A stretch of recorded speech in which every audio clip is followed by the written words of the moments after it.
திடீர்னு ஜென்சி கூட்டம். இதே வந்து எலெக்ஷனுக்கு முன்னாடி ஜென்சின்னு சொல்லும்போது அதுக்கு வேற பேர் வச்சுட்டாங்க. ஜென்சியா, இவங்களுக்குலாம் என்னப்பா தெரியும்? 15 வயசு பசங்க, ஸ்கூலுக்கு போக சொல்லுங்க பசங்களை. ஆனா இன்னைக்கு ஜென்சி கூட்டத்தை போட்டுட்டு அதுல உக்காந்து இருக்கிறவங்க எல்லாம் 60 வயசு மேடை பேசவங்களுக்கு ஸ்கிரிப்ட் கொடுத்துட்டாங்க. பாவம் அந்த சின்ன பசங்க. அதுல இன்னொரு ரகசிய சொல்றேன். என்கிட்ட கேட்டாங்க, அண்ணா நம்ம அறிவாலயம் பக்கம் ஜென்சி கூட்டம் போடுறாங்க, நாங்களும் கொஞ்சம் போயிட்டு வந்துடுறோன்னா ஒரு 1500 கொடுக்குறாங்க. ஒரு தட்டி வில்லிவாக்கத்தில் நான் வந்து பிரச்சாரம் பண்ணிட்டு இருந்தேன். இந்த ரோடா ஒரு 20 பேரை கொடியை பிடிச்சி அமுச்சிட்டு இருந்தாங்க. அதில் பாதி பேர் பெண்கள். என் வண்டியை பார்த்துட்டு திடீர்னு கொடியை போட்டுட்டு லாஸ்ட் எலெக்ஷனுக்கு ஒரு நாள் மண்டி, அண்ணா ஒரு நாளைக்கு 2000 ரூபா கொடுக்குறாங்கண்ணா, நான் அப்படி போயிட்டு வந்துடுறேன், ஓட்டு உனக்கு தான். நான் அன்னைக்கே நினைச்சேன், வில்லிவாக்கத்தில் திமுக கொடி வச்சுட்டு இருக்கக்கூடிய நம்ம பெண்களே காசு கொடுக்குறாங்கன்னு 2000 ரூபா கொடுக்குறாங்க, போயிட்டு வந்துடுறேன். நான் ஜென்சி கூட்டத்தில் பாதி பேர் நம்ம கூட்டம்.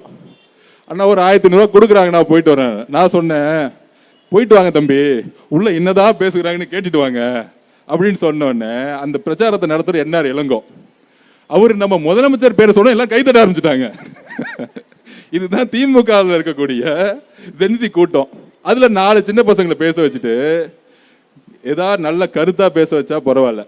அந்த பசங்க பாவம் காசு கொடுத்துட்டு ஸ்கிரிப்ட் கொடுத்துட்டு நாங்கள் எப்பொழுதும் யூபிசாவே இருப்போம், நாங்கள் எப்பொழுதும் இந்த குடும்பத்தோட அடிமையாவே இருப்போம். இதை தூக்கி இருக்கு தானே எங்க தலைவர் வந்தாரு, நாங்க வந்தோம். ஸோ இந்த மாதிரி இன்ஸ்டானால திமுக தோச்சுச்சு, இன்ஸ்டானால தோத்துட்டோம். திடீர்னு திமுக காரங்களாம் இன்ஸ்டாக்குள்ள போய் கண்ட பாட்டை பாடிக்கிட்டு இந்த மாதிரி திமுக வந்து ஒரு 4வது ஜெனரேஷன்ல இப்படி ஒரு அழிவை நோக்கி போகுமாங்கிறது எனக்கே வருத்தமா இருக்கு, பார்க்கவே பரிதாபமா இருக்கு. இவங்களை எதிர்த்து எப்படி பேசுறதுங்கிறதே இப்ப புரியல. அதுல அவங்க சொல்றாங்க, அதுல ஒருத்தர் வந்து யாரு, திமுக பொருளாளர் கூட பையன், அது ஒரு பண்ணையாரு, மன்னார்குடியில் தோத்தவர், திமுகவை எந்த கொம்பனாலையும் அழிக்க முடியாது சொல்லி சிரிச்சுக்கிறாரு. தம்பி, மன்னார்குடியில் தோத்து நிக்கிறேன்னு ஒரு வருத்தம் இருக்கா?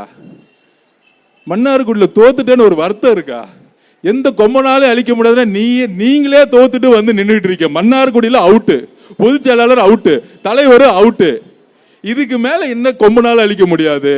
அதாவது அவங்க சொல்லிக்கிறாங்க, நீங்களாம் அழிக்க வேணாம், நாங்களே அழிச்சுக்கிறோம், நாங்களே பேசிக்கிறோம். அண்ணன் ஏராஜா வந்து பேட்டி கொடுத்தா போதும், செந்தில் பாலாஜி அண்ணன் வந்து பேட்டி கொடுத்தா போதும், மக்களே கடுப்பாயிடுவாங்க.